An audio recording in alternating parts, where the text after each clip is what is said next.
நந்தகோபனுடைய கோயில் காப்பானே, கோவில் தோல் வாசல் காப்பானே, மறைக்கிறவன் திருவாய் ஆயுர்முக்கு அழைப்பதன் மயன் மணிவந்தல்வாய் நெறிந்தான் உயோமா வந்தோம் துணிச்சு பாடுவான் வாயால் உணவும் ஆட்டாதே அம்மா நீ రేఖం నికేలో ఆటాలు పోష్టి అంతా కూడా ఒక గోపిక ఇంటి ముందు నిలబడ్డారు. ఆమె ఒక నాయిక, అంటే అత్యంత ఉన్నత స్థాయిలో భక్తి కలిగిన గోపిక. ఎవరి పట్ల ఉన్నత స్థాయి?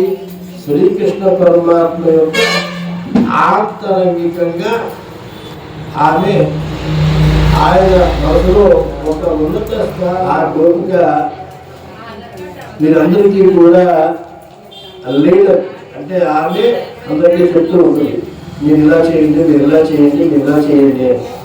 అటువంటి గోపిక ఈ రోజున ఆమె ఇంటికి ఈ గోష్ఠి ఆండాలి గోష్ఠి అంతా కూడా వెళ్ళింది. అయితే ఇక్కడ చాలా చిత్రంగా బోధిస్తున్నారట. ఎవరు? గోపికలందరూ కూడా ఎలా చేస్తున్నారట? ఏమమ్మా రామచిలుక, లేచి రావమ్మా, ఎంతసేపు కూడా అందరూ వచ్చారా అని అడుగుతున్నావు తప్ప నువ్వు బయటికి రావట్లేదు, ఏమిటమ్మా అలా చేస్తే ఎలాగా అని చెప్పి వారు అడుగుతున్నారు. సమాధానం చెప్తున్నారు, నేను వస్తాను ఏం కానీ మీరు అందరూ వచ్చారా మళ్ళీ ప్రశ్నించి. ఇక్కడ గొప్ప విషయం ఏంటంటే ఉన్నత స్థాయిలో ఉన్న వాళ్ళందరూ కూడా చాలా నెమ్మదిగా ఉంటారు. అంటే భగవంతుని భక్తులు సారాంశం ఏంటంటే భగవంతుని భక్తులు ఎవరైతే ఉన్నారో భగవంతుడిని ఒక మాటన్నా ఆయన పట్టించుకోరు. నా బిడ్డే కదా అన్నాడు. కానీ భగవంతుడి యొక్క భక్తులు జోలికి వెళ్తే ఖచ్చితంగా వారికి, ఉదాహరణ చూసుకుంటే నిన్నో ఉన్న గరికపాటి వారి మహాపండితుడే, అటువంటి ఆయన్ని ఎవరో తోలాడారు, 24 గంటల్లో క్షమాపణ చెప్పాడు. అలాగా భగవంతుని భక్తుల జోలికి కనుక వెళ్తే ఆయన ఊరుకోవడం. ఇక్కడ ఈ గోపిక ఏం చేస్తున్నారు?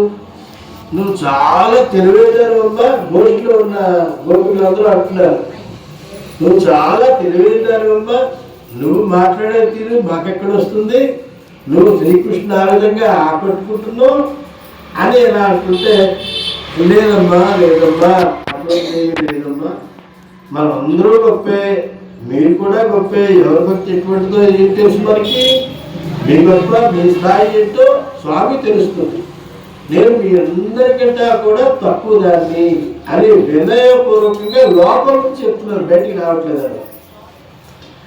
ఈ విధంగా ఆ గోపికకి వీరందరికీ కూడా సంభాషణ జరుగుతున్నారు. ఈ లోపుగా మరి అందరూ వచ్చారా, మిగతా గోపికలు అందరూ వచ్చారా మళ్ళీ ప్రశ్న వేస్తున్నారు. ఆ గోపిక వచ్చారమ్మా, అందరూ వచ్చారు, నువ్వు వచ్చినట్లయితే మన గోష్ఠి తక్కువగా అవుతుంది. అంటే అందరూ ఇక్కడ రామచిలుకతో ఈ గోపికని పోల్చడానికి గల ముఖ్య కారణం ఏంటంటే, రామచిలుక చూడడానికి సముద్రము ఉంటుంది, రామచిలుక కనిపిస్తే శుభం.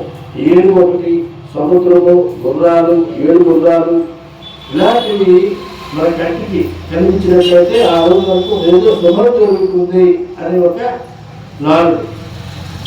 అలాగా రామచిలుక తత్వం ఏంటి అంటే, రామచిలుకకి ఏది నేర్పితే అది మాట్లాడుతున్నట.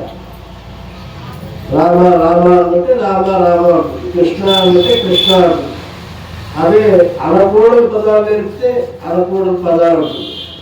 అలాంటి ఆ రామచిలుకతో ఈమె ఎందుకు పోల్చారంటే, ఈమె తన మనసును స్వాధీనపరుచుకుని అతి వినయవంతంగా, ఆమె చాలా గొప్పది. వాస్తవానికి మిగతా అందరి గొప్పగా ఉన్నత స్థాయిలో ఉంది. కానీ ఆమె తనను తాను తగ్గించుకుని ఎవరిని కూడా, ముఖ్యంగా భగవంతుడి భక్తుల్ని ఎవరిని కూడా ఇబ్బంది పెట్టకుండా ముందుకు వెళ్తున్నా. ఆమె అన్నా, ఆమె పనులన్నా, ఆమె యొక్క మాట తీరన్నా శ్రీకృష్ణ పరమాత్మకి చాలా ఎనలేని ఇష్టమట. చాలా ఇష్టమైన గోపిక ఈ గోపిక. అందువల్ల నువ్వు మా గోష్ఠిలో చేరితే మన గోష్ఠికి అందం వస్తుంది. ఇప్పుడు సహజంగా అందరూ ఏమనుకుంటారంటే బయటికి మాట్లాడుతున్నా సరే మనం అందం, మనం వెళ్ళి కృష్ణ పరమాత్మ ఆలయానికి మనం ఏదో మనం చేసింది ఏదో చేసి ఆ పుణ్యాన్ని ఏదో మనమే సంపాదిస్తున్నాం. మిగతా వాళ్ళు ఏమనుకుంటారు, పిలిస్తే ఏమనుకుంటారు, కాలం మారిపోయింది. ఇప్పుడున్న కాలాన్ని బట్టి బట్టలు వేసుకోవచ్చని గలాటాలు జరుగుతుంది. అలాగా ఇటువంటి పరిస్థితుల్లో ఇంకొకరు లేపి వాళ్ళ ఉమ్మడి నిలబడి ఏమమ్మా రావమ్మా అని పూర్వకాలంలో మాట్లాడితే ఇప్పుడు ఎవరు కూడా వినే స్థితిలో లేరు. కానీ కూడా ఎప్పుడు కూడా పూర్వం అన్నదే శాశ్వతం, సనాతన ధర్మమే శాశ్వతం. ఇలాంటి మధ్యలో వచ్చి మధ్యలో పోతాయి కనుక ఎవరు కూడా మనం ఎటువంటి ఆలోచన లేకుండా చక్కగా ఇంకొకరు మన వల్ల ఉద్ధరించబడుతున్నారు అని మనస్ఫూర్తిగా మనం నమ్మాలి. ఆ దగ్గర ఇంకొక గోపిని లేపి తీసుకురావాలి. గోదాదేవి ఎలా చేశారో ధనుర్మాస పూజలో మనం కూడా ప్రయత్నపూర్వకంగా ఇంకొక వ్యక్తిని తీసుకురావాలి. అంటే ఈ జీవుడే కాదు, పక్కన ఉన్న జీవుడు కూడా ఉద్ధరించబడాలి. ఇప్పుడు సహజంగా ఏం జరుగుతుందంటే ఏదో ఒక ఆలయ నిర్మాణం చేపట్టారనుకోండి, వాళ్ళు బాగా ఆలయానికి మధ్యలో ఆగిపోయింది, కూతవట్లేదు. అటువంటిప్పుడు ఆ జీవుడు తన దగ్గర అన్ని అవకాశాలు ఉండి చేయగలిగిన స్తోమత కూడా ఉంది. ఆ ఆలయాన్ని నిర్మించకుండా అలా ఉంచి తన శరీరాన్ని చాలించాడు అనుకోండి, ఆ జీవుడు పట్టుకెళ్ళేది ఏముంది? అప్పుడు ఆలయ నిర్మాణం మొదలుపెట్టాడు, మధ్యలో ఆగింది, దాన్ని పూర్తి చేయాలని సంకల్పం ఆయనకు లేదు, శరీరాన్ని వదిలిపెట్టాడు. అంటే ఆయనతో పాటు పుణ్యం వచ్చిందా పాపం వచ్చిందా? అసలు మొదలుపెట్టుకున్నా ఉంటే గొడవలేదు, మొదలుపెట్టి మధ్యలో ఆగాడు. ఎవరైనా డబ్బులు ఇస్తారేమో చూస్తున్నారు. మరి అటువంటి ఆలోచనలు ఉన్న వారికి దేవుడు అనుకుంటాడు, అప్పుడు వీళ్ళకి ఈ జన్మలో జన్మించినా ఇంతే, ఇంక వీడిని తదాస్తు కానీ నెక్స్ట్ జన్మలో లేని వాడికి పుట్టిస్తాడు. మరి లేని వాడిగా ఉన్నా వాడు లేమని చేస్తాడు, డబ్బున్న వాడిగా పుట్టినా లేమని చేస్తాడు. ఇంక వాడికి ఇచ్చి ఉపయోగం ఏంటి? అందులో ఇది మారాలి. మన జీవుడు కాలము, ఇందులో కాలం గురించి ప్రస్తావన చేశాం ఈ భాషలో. కాలం చాలా విలువైనది. ఒక్క నిమిషం మనం వదులుకుంటే అది ఎదుటి భక్తులను ఇబ్బంది పెట్టే విధంగా మాట్లాడటం, వాళ్ళని హత్య చేయడం, ఇలాంటి వాటి మీద మీరు కాలాన్ని కేటాయించకండి. ఒక్క నిమిషం పోతే తిరిగి రాదు. ప్రతి నిమిషాన్ని దైవనామ స్మరణకి, ప్రతి నిమిషాన్ని కూడా దైవం యొక్క పనుల కోసం వినియోగించండి.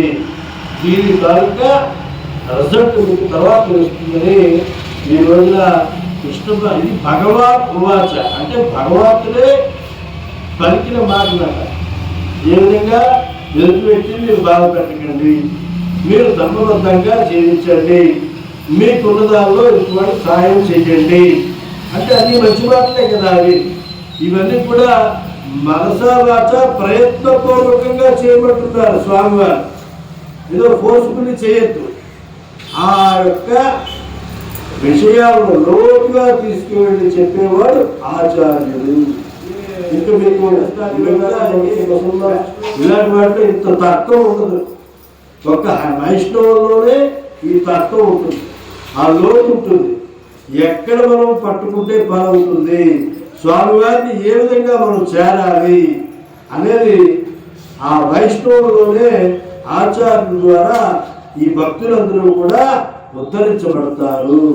అందుకే దేవుడు వరించిన పూజలు మనం ఇవ్వాలంటారు. అంటే ఎవరైతే ఆచార్యుడు తనకు తెలిసిన విషయం ఉందో అది 10 మందికి అర్థమయ్యే రీతిలో చెప్పాలి. వాళ్ళ మనసులోకి అది వెళ్ళాలి, అది వాళ్ళు ఆచరించాలి. ఇది ఆచార్యుడు చేసే పని. అందువల్ల ఆచార్యులన్నా ఆ యొక్క స్వామి కైంకర్యంలో ఉన్న వాళ్ళందరినీ కూడా ఆ స్వామి ఇష్టపడతారు. ఎందుకంటే వారి యొక్క ఉనికిని వారు చెప్పలేరు, వచ్చినా వారికి అర్థం కాదు. కనుక ఆ స్వామి దగ్గర ఉండే వాళ్ళ చేత మాట్లాడించి వారి ద్వారా వాళ్ళ యొక్క మనసును ఉద్ధరించి ఆ జీవుణ్ణి ఉత్తమలోకి తీసుకునే మార్గాలను ఆ స్వామి వారు ఆచార్యుల ద్వారా మీకు అనుగ్రహిస్తారు. కనుక ఆచార్యులు మీరు అంత విలువప్రదంగా చూసుకోవాలి అని చెప్పి ఈ రోజున ఈ భాషలలో అమ్మవారు ఆ యొక్క ఆకార తల్లి మిగతా గోత్రులను కూడా చెప్పి నందల వనం అంటే ఆ స్వామివారి నంద గృహానికి వెళ్ళడానికి ఇప్పటిదాకా ఈ భాషలకు ఒక్కొక్క గోపిని జరుపుకుంటూ వచ్చారు. అందరూ కలిసి గోష్ఠిలాగా మారి ముందుకు వెళ్తున్నారు. యువతో గోపికలందరూ అయ్యారు. రేపు నంద భవనానికి వెళ్తాం. నంద భవనంలో ఎవరుంటారు, అక్కడ ఎవరెవరు మాకు అడ్డు పెడతారు, ఆనాడుతుంది వాళ్ళందరినీ కూడా ఏ విధంగా కన్విన్స్ చేసి ముందుకు వెళ్తుంది అన్నది రేపటి పాసంలో మనం ప్రస్తావన చేస్తాం. జై శ్రీమన్నారాయణ. ఆనాడు దివ్య తిరుగుడే శరణం.